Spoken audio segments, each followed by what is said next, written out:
సుఖదేవుల వర్ధంతి దేశవ్యాప్తంగా దేశభక్తులు స్వేచ్ఛను కోరుకునేటువంటి వాళ్ళు, స్వాతంత్రాన్ని కోరుకునేటువంటి వాళ్ళు, ప్రజాస్వామ్యాన్ని కోరుకునేటువంటి వాళ్ళందరూ కూడా పెద్ద ఎత్తున భగత్ సింగ్, రాజ్గురు, సుఖదేవుల వర్ధంతి సభలు, ప్రదర్శనలు పెద్ద ఎత్తున నిర్వహిస్తూ ఉన్నారు.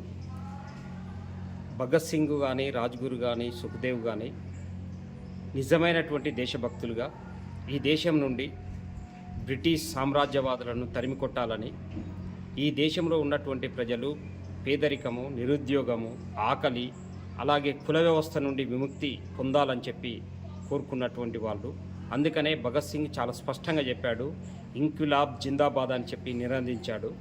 ఆయన అంతిమ కోరిక తన చివరి రోజు ఉరిదీసేటప్పుడు పాకీ పని చేసేటువంటి ఒక మహిళతో అన్నం వండించుకొని తిని కుల వ్యవస్థని ఈసడించుకున్నాడు.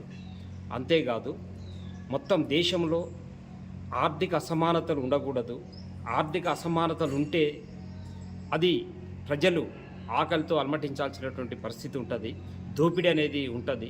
అందుకనే ఆర్థిక అసమానతలు పోవాలని చెప్పేసి, సంపూర్ణమైనటువంటి విప్లవం రావాలని చెప్పేసి ఇంక్విలాబ్ జిందాబాద్ అనేటువంటి నినాదం ఇచ్చాడు.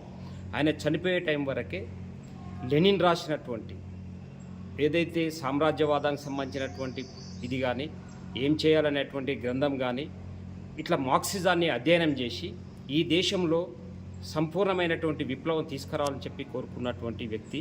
అందుకనే నిజమైన దేశభక్తులు భగత్ సింగ్ను అభిమానించేటువంటి వాళ్ళు స్వాతంత్రం, అలాగే సార్వభౌమాధికారం, సామ్రాజ్యవాదానికి వ్యతిరేకంగా పోరాటం చేయాలి. ఇప్పుడున్నటువంటి పరిస్థితులలో సామ్రాజ్యవాదానికి భారత ప్రభుత్వము లొంగుబాటు ప్రదర్శిస్తూ ఉన్నది.